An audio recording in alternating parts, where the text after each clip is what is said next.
दोस्तों, ज़िंदगी में कामयाब होने के लिए हम बहुत मेहनत करते हैं। एक टारगेट सेट करके लगातार उसके पीछे भागते रहते हैं।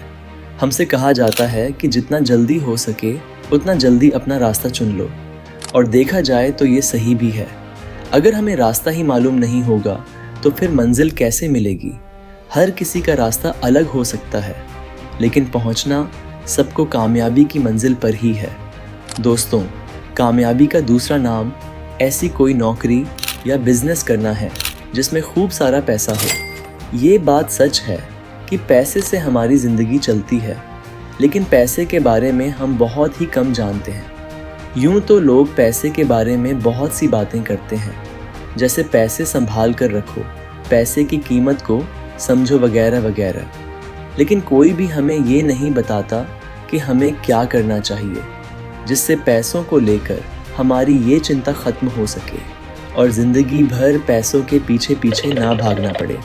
तो दोस्तों, आज की इस वीडियो में हम पैसे के 6 ऐसे नियमों के बारे में आपको बताएंगे जिन्हें जानने के बाद आपकी पैसों को लेकर सारी चिंताएं दूर हो जाएंगी। इसलिए वीडियो को बिना स्किप किए ध्यान से देखिएगा। तो चलिए शुरू करते हैं। Handle number 1, budgeting. मोटे तौर पर हमारा पैसा सिर्फ 3 जगहों पर जाता है। 1, महीने के बंधे खर्चे जैसे घर का किराया, लोन रीपेमेंट, बिजली का बिल वगैरह। 2, फ्यूचर में कुछ खरीदने के फाइनेंशियल गोल्स। 3, ट्रैवल और शॉपिंग जैसे रोज़मर्रा के ज़रूरी खर्चे। अगर बजटिंग के आइडियल स्टैंडर्ड की बात करें तो महीने की कमाई का 50% बंधे खर्चों पर, 20% फ्यूचर के फाइनेंशियल गोल्स पर और 30% रोज़मर्रा की ज़रूरतों पर खर्च होना चाहिए। लेकिन अगर आप किसी बड़े शहर में रह रहे हैं और उस हिसाब से ज़्यादा कमा भी नहीं पाते, तो आपकी सैलरी का आधा पैसा तो सिर्फ घर के किराए में चला जाता होगा।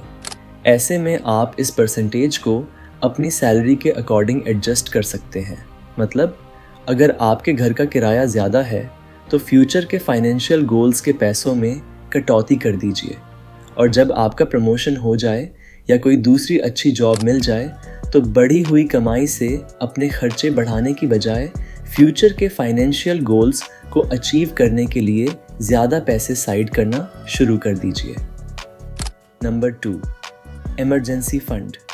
ये बात तो आप सब अच्छे से जानते हैं कि मुसीबत कभी भी बताकर नहीं आती, और आज जिस दौर से हम गुज़र रहे हैं उसमें तो यह बात और भी ज़्यादा सच हो जाती है। कोविड में सब बंद होने के बाद लोगों को ये बात समझ में आई कि इमरजेंसी फ़ंड कितना ज़रूरी होता है। आप इमरजेंसी फ़ंड की समझ भी आ जाए तो यह पता नहीं चलता कि आखिर इमरजेंसी फ़ंड में कितना पैसा होना चाहिए। फाइनेंस के जानकारों का ऐसा मानना है कि आपके इमरजेंसी फंड में इतने पैसे ज़रूर होने चाहिए जिससे आपका अगले 6 महीनों का खर्चा चल सके। मान लीजिए आपका 1 महीने का खर्चा 15,000 है, तो इस हिसाब से 6 महीने का खर्चा हुआ 90,000। अब आप अपने महीने भर के खर्चों को जोड़ लीजिए, जो भी टोटल बनेगा फिर उसे 6 से मल्टीप्लाई कर दीजिए।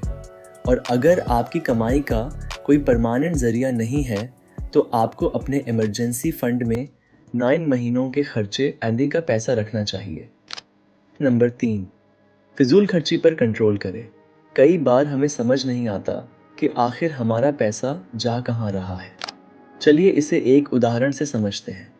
प्रिया को ये समझ नहीं आ रहा था कि इतनी मेहनत करने के बावजूद उसके पास पैसे क्यों नहीं बच रहे। फिर उसने देखा कि वो हर बार नई पानी की बोतल खरीदने पर 100 रुपये खर्च कर देती थी। उसने अपनी इस आदत को बदला और नई बोतल खरीदने की बजाय बोतल को रीफ़िल कराने लगी। रीफ़िलिंग में केवल 10 रुपये लगते हैं, और इस तरह से वो हर महीने 90 रुपये बचाने लगी। इसी तरह आप भी अपने खर्चों पर नज़र रख सकते हैं और उन चीज़ों पर खर्च करने से बच सकते हैं जो आपके पैसों के लिए दीमक बन चुकी हैं। नंबर 4, एक से ज़्यादा कमाई के तरीके अपनाएं।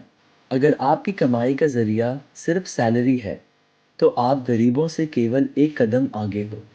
जैसे ही नौकरी गई, आप अपनी जमा पूंजी पर आ जाओगे।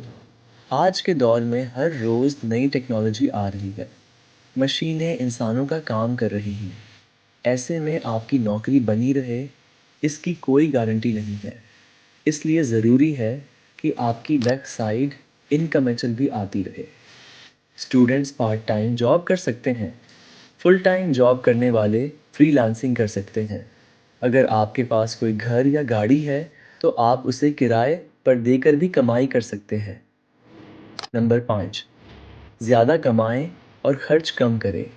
अगर आप अपने खर्चों पर कंट्रोल नहीं कर पाते, तो चाहे आप महीने का लाखों कमा लें, वो भी कम पड़ जाएगा।